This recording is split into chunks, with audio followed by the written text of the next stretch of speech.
Bonjour tout le monde. Aujourd'hui, on va faire de l'analyse musicale et sans plus tarder, je vais vous référer à une des grandes pièces du répertoire de la littérature musicale occidentale, un grand chef-d'œuvre que vous trouverez en page 52 de votre cahier de notes de cours.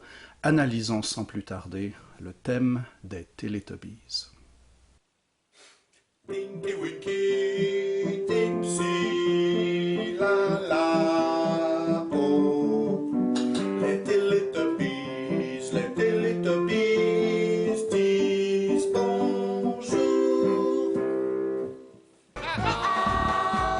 On peut tout de suite remarquer que il n'y a pas d'armure à la portée. Donc, les choix logiques sont ou bien on est en Do majeur ou bien en La mineur. Comment faire pour déterminer? Il y a plusieurs procédés. On peut regarder la première et la dernière note. On commence sur Sol, on finit sur Do. Généralement, ça tend à indiquer qu'on serait en Do majeur parce que Sol, c'est la dominante et Do, c'est la tonique en Do. Il aurait été possible qu'on finisse sur Do même en La mineur, mais il y a plus de chances qu'on soit en Do. Quand on joue une gamme de La mineur, vous aurez peut-être remarqué que souvent on va diéser le Sol. C'est la note qu'on appelle la sensible. Et ici, il y a une absence totale de Sol dièse. Donc, en l'absence de Sol dièse, on peut affirmer avec beaucoup d'assurance qu'il n'y a pas de chance qu'on soit dans une pièce en La mineur. Ça laisse donc Do majeur. On peut aussi regarder les accords. Je vais revenir plus tard sur les accords, mais ça commence et ça finit par la lettre C majuscule qui surmonte la portée. Et dans les symboles d'accords en musique populaire et jazz, C majuscule représente la triade de Do majeur. Donc, étant donné que la pièce commence et finit avec un accord de Do majeur, on peut d'ores et déjà affirmer qu'on est bien dans le ton de Do majeur. On voit que le thème fait 8 mesures. On peut subdiviser en 4 plus 4. C'est généralement le cas d'une phrase de 8 mesures. Des fois, il y a des compositeurs un petit peu songés, comme Haydn, qui vont s'amuser à faire 3 plus 2, mais 4 plus 4 dans une phrase de 8 mesures, c'est vraiment la façon standard de procéder, et c'est ce que l'on retrouve ici. Cette subdivision en 4 plus 4 va établir une corrélation entre les mesures 1 et 5, 2 et 6, 3 et 7, 4 et 8. C'est pas par hasard si elles sont superposées par-dessus la portée. On écrit 2 fois 4 mesures. Si vous remarquez, les mesures 1 et 5 vont commencer sur les notes Sol, Sol, Mi. Les mesures 2 et 6 commencent par un La qui va à un Fa, et ainsi de suite. Donc, il y a vraiment cette espèce de subdivision très symétrique de 4 mesures plus 4 mesures, avec un lien entre 1 et 5, 2 et 6, 3 et 7, 4 et 8. On peut remarquer d'abord que la mélodie procède à partir d'un motif. Ce motif fait 4 notes. Sol, Sol, Mi, Sol. Le motif va être transposé de différentes façons. Il va être varié de différentes façons. Dès la mesure 2, on peut établir un lien entre le La, Fa et le Sol, Sol, Mi, Sol qu'on avait à la mesure précédente. Parce que dans les deux cas, il y a cette idée de tierce descendante. Donc, on a un motif qui est basé sur un intervalle, en l'occurrence une tierce. Donc, le motif principal descend et remonte cette tierce. À la mesure 2, on ne fait que descendre. Fa, La qui va à Fa. Mesure 3, on a encore la tierce descendante, mais transposée cette fois, Sol qui va à Mi. Au fond, les mesures 2 et 3 sont très semblables. On peut voir la mesure 3 comme une transposition de la mesure 2. La mesure 4 est un peu particulière parce qu'il n'y a pas vraiment de motif. Il y a d'abord un Ré qui est une blanche pointée et ensuite, à la toute fin de mesure, il y a le Sol. Mais techniquement, ce Sol en croche sur le Et du quatrième temps appartient beaucoup plus à la mesure 5 qu'à la mesure 4. C'est comme ce qu'on appelle l'anacrouse de la mesure 5 et ça marque le début du deuxième membre de phrase. On a un membre de phrase de 4 mesures suivi d'un autre membre de phrase de 4 mesures, mais qui, lui, débute par une anacrouse sur la dernière croche de la mesure 4. Donc, au fond, il n'y a pas vraiment de motif à la mesure 4, il n'y a qu'un Ré tout seul, plus éventuellement l'anacrouse du deuxième membre de phrase. Pourquoi il n'y a qu'une note toute seule? Parce que tout le premier membre de phrase procède par l'exposition et l'amincissement d'un motif. On a un motif de 4 notes qui à la mesure 2 ne fait plus que 2 notes, qu'à la mesure 3 fait encore 2 notes. Et quand on a cette note toute seule à la mesure 4, on comprend que c'est le processus de la réduction du motif initial à pratiquement un atome, à son expression la plus simple. Okay? Donc il y a cette idée d'enlever des notes constamment. Pourquoi? Parce que les paroles procèdent du plus grand Télétobie au plus petit. Alors, Tinky Winky a 4 syllabes dans son nom, Dipsy et Lala en ont 2 chacun, et quand on arrive à Po, qui est la toute petite Po, une seule syllabe en son nom, et c'est exprimé musicalement par cette espèce de déconstruction ou de réduction du motif à une seule note. Le deuxième membre de phrase reprend l'idée du premier, donc le motif avec beaucoup de notes, qui va en se simplifiant à la fin. Et encore une fois, à la quatrième mesure, on va avoir une seule note. Mesure 5, il y a beaucoup de notes, 6, un peu moins, 7, il n'y a que 2 notes, et mesure 8, une seule note. Et vous remarquerez que l'avant-dernière note, c'est un Si, et la dernière note, c'est un Do. Et dans le jargon de la tonalité, ces notes-là correspondent à ce qu'on appelle la sensible et la tonique. Donc, la résolution de la sensible sur la tonique, la résolution du si vers le do, constitue ce qu'on appelle un procédé cadentiel, c'est-à-dire que ça crée une fermeture dans le discours, ça clôt le discours, ça crée une espèce de conclusion dans l'exposition de l'idée musicale. Il y a comme une espèce de point de repos qui est atteint au moment où la sensible va se résoudre sur la tonique. Et c'est la seule fois dans tout le thème où on a cette résolution sensible tonique et ça marque clairement la fin de la phrase, la fin de l'idée musicale. Ça marque une cadence. Et cette cadence-là est tellement forte qu'on l'appelle la cadence parfaite. Elle est marquée par essentiellement 2 choses, l'accord de sol suivi de l'accord de do, donc accord de dominante suivi d'un accord de tonique, et à la mélodie, on a cette résolution mélodique, donc de la sensible qui va sur la tonique. Un dernier petit mot sur l'anacrouse. Vous remarquerez peut-être, si vous êtes familier avec la version originale en anglais du thème des Teletubbies, qu'il n'y a pas d'anacrouse en anglais. Ça commence directement sur le premier temps de la 5e mesure. Pourquoi est-ce qu'il y en a une en français? Parce qu'il a fallu rajouter un article. En anglais, on chante simplement Teletubbies, Teletubbies, say hello, mais en français, c'est les Teletubbies. On ne peut pas faire arriver le les sur le premier temps parce que c'est très maladroit. Les Teletubbies, ça marche pas. Donc, il faut faire arriver le lait en anacrouse pour que Teletubbies arrive sur le premier temps, sur le temps fort. Les Teletubbies, les Teletubbies. Alors, ce souci de faire arriver certaines syllabes importantes sur les temps forts de la musique s'appelle la prosodie. C'est l'association des syllabes importantes avec les temps forts de la musique. Si on fait arriver le lait sur le premier temps, ça donne une prosodie qui est déficiente, qui est faible, qui est maladroite. Parce que normalement, naturellement, quand on parle, on dit les Teletubbies avec l'accent sur le T et non pas sur le lait. Donc, quand je vais parler tout au long des 4 prochaines sessions de prosodie, c'est justement cette idée de correspondance entre les temps forts de la musique et les syllabes importantes dans le texte. C'est la bonne correspondance du texte et de la musique. Si vous avez déjà essayé de prendre une chanson en anglais et de la traduire en français, vous avez nécessairement été confronté à une multitude de problèmes de prosodie parce qu'une fois qu'on traduit, il n'y a plus le même nombre de syllabes et dans une autre langue, ce n'est pas les mêmes syllabes qui sont accentuées. Donc, ça va toujours sembler un peu maladroit, à moins qu'on change le texte ou qu'on modifie un petit peu la musique pour essayer de maintenir une prosodie qui est satisfaisante à l'oreille. Donc voilà, c'est pour ça qu'il y a une anacrouse en français puis pas en anglais. C'est parce qu'on a rajouté un article au début de la deuxième moitié du texte. OK. Quelques mots sur l'harmonie. Peut-être que vous savez que les lettres majuscules représentent des triades majeures et qu'en anglais, le C correspond à la note Do, le F correspond à la note Fa et le G correspond à la note Sol. Donc on a essentiellement 3 accords majeurs qui sont utilisés dans le thème des Teletubbies. On commence et finit avec Do majeur, et on a par ailleurs les accords de Fa majeur et de Sol majeur. Dans les fonctions tonales, ces trois accords-là correspondent aux trois fonctions de base. Il y a comme trois fonctions en musique tonale, un peu comme en français. Si je dis je mange des pommes, je c'est le sujet, mange c'est le verbe, puis des pommes c'est le complément.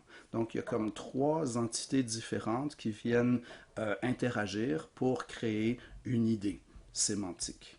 En musique, c'est un peu la même chose. On va avoir trois fonctions qu'on va appeler tonique, sous-dominante et dominante.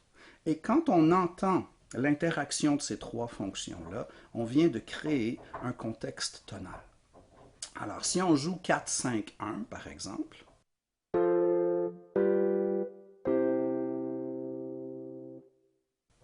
on vient de créer un geste cadentiel, on vient de créer une succession d'accords qui évoquent une tonalité. On peut jouer 4-5-1 en majeur, on peut jouer 4-5-1 en mineur,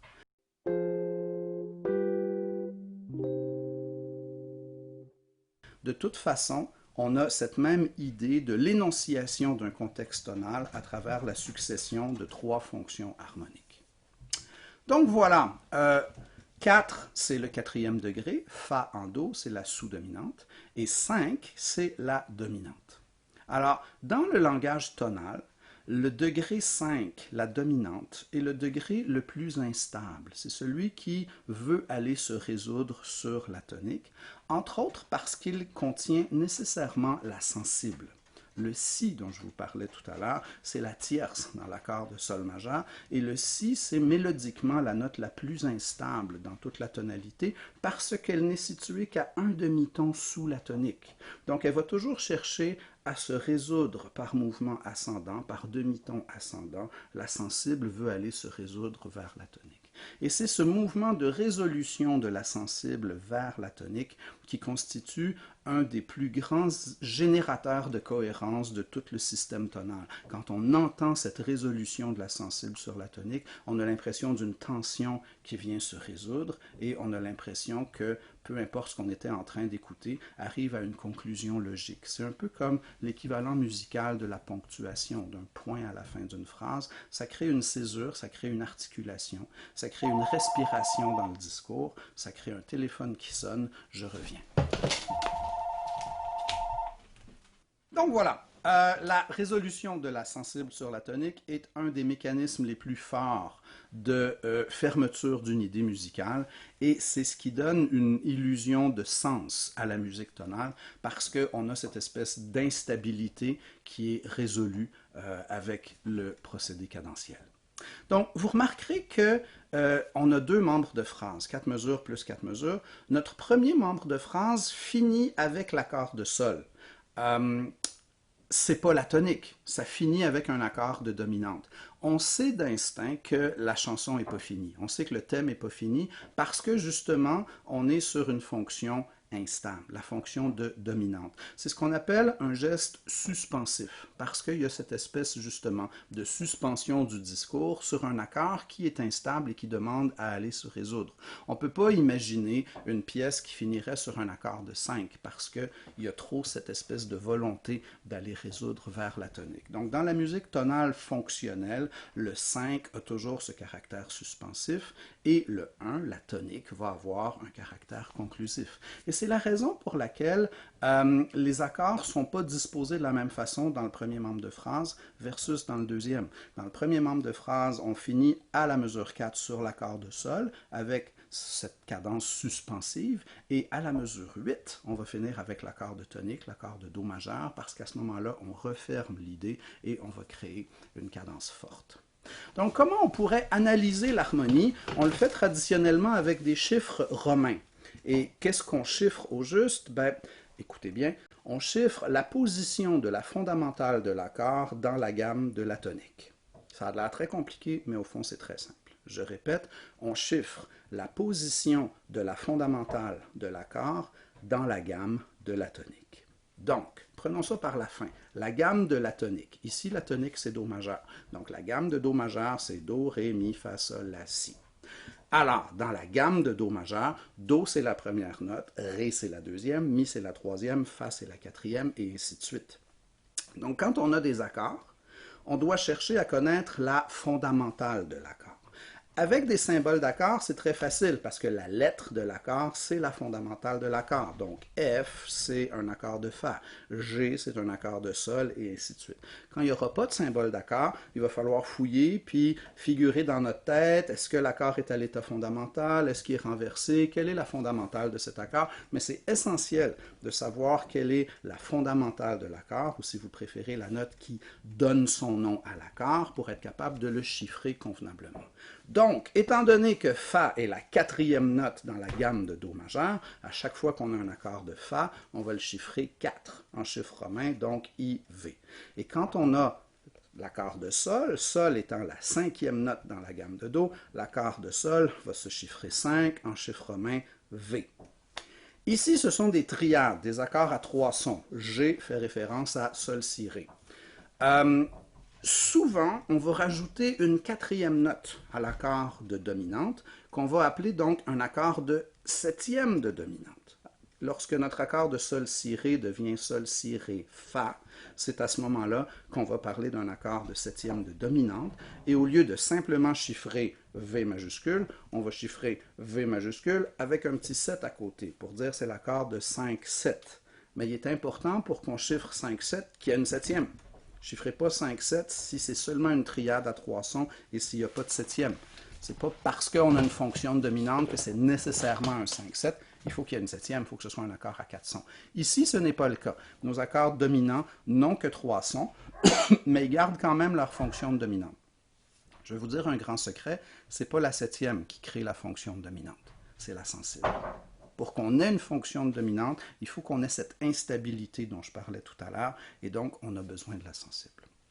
Au point où, en mineur, on va toujours altérer le si pour avoir le si bécard dans l'accord de sol. Dans la musique tonale, on n'aura pas d'accord de sol mineur en do mineur, sol, si bémol, ré. On va toujours hausser le si selon cette gamme qu'on appelle mineur harmonique. En do mineur harmonique, on a do, ré, mi bémol, fa, sol, la bémol, si bécard, avec la fameuse seconde augmentée du mineur harmonique entre le sixième et le septième degré, si bécard, do. Pourquoi si bécard? Parce qu'en musique tonale, on a besoin de la sensible. Toute l'idée du système tonal est basée sur la résolution de la dominante vers la tonique, donc la résolution de la sensible sur la tonique. Et donc, on va constamment hausser le septième degré en mode mineur pour avoir cette sensible, créant ainsi ce qu'on appelle le mineur harmonique, parce qu'il sert à faire de l'harmonie, tout simplement. Donc, chiffrons notre thème des Télétobies. Ça commence par l'accord de Do majeur 1, ça va à Fa qui est 4, ça retourne à Do qui est 1, on va à Sol qui est 5. Premier membre de phrase 1, 4, 1, 5.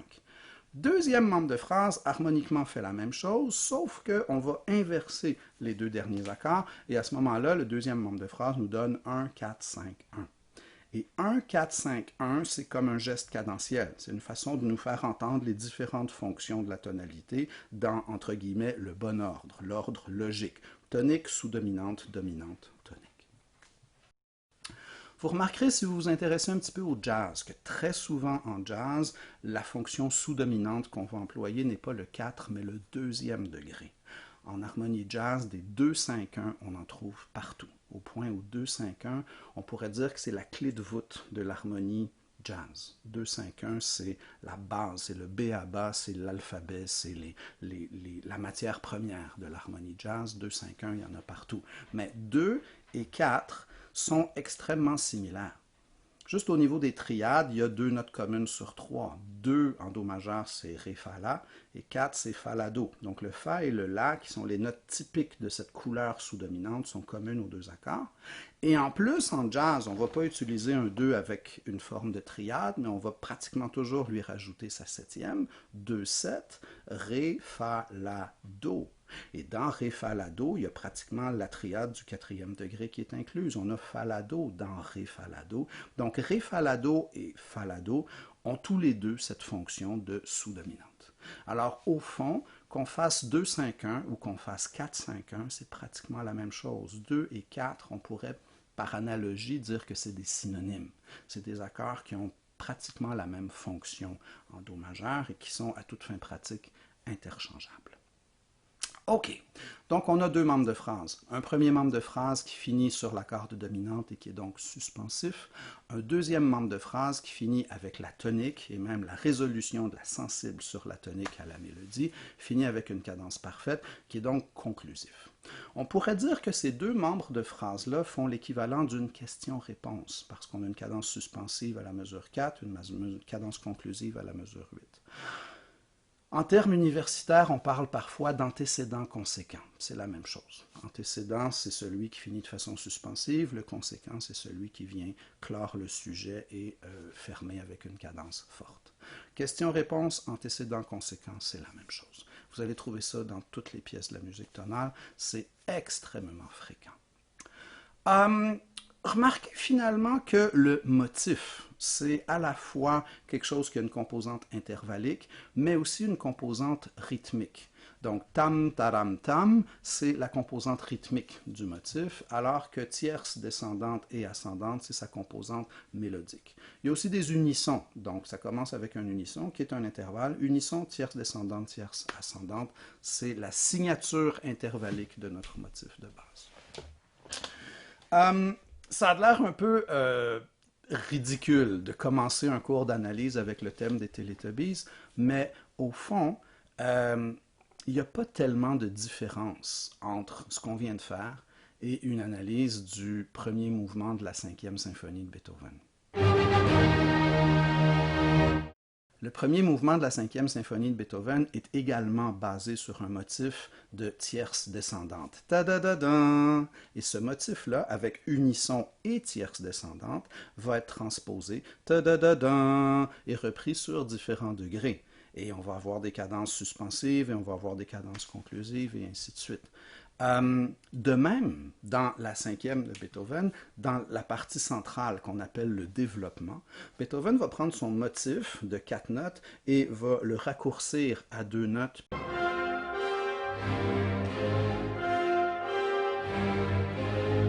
Puis à une seule note dans le développement, selon cette logique de réduction du motif qui est assez fréquente chez Beethoven.